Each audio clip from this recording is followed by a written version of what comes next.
আসসালামু আলাইকুম এভরিওয়ান। এটা হচ্ছে আমার বড় বোনের ছাদ বাগান। তো আমি আর আমার ছোট বোন ছাদে উঠেছি এই টমেটোগুলি তুলতে। অনেকগুলো টমেটো পেকেছে আজকে।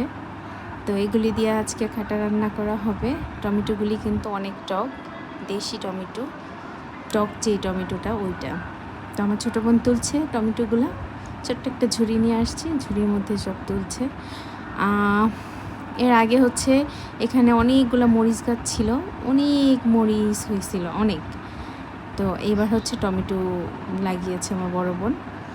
তো পাশে আবার একটা আঙ্গুর গাছ আছে, ওইখানে আবার আঙ্গুরও হয়েছে। অনেকগুলা গোলাপ ফুল গাছ আছে এখানে, সবগুলো আমার বোনই লাগায়, বড় বোন।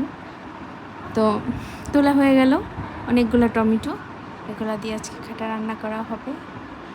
দেখুন ওই যে মরিচ গাছটা দেখা যাচ্ছে, এখনও আছে কয়েকটা মরিচ গাছ। কিউট কিউট না টমেটোগুলো, অনেক কিউট দেখাচ্ছে। আবার সুন্দর। আল্লাহ হাফেজ।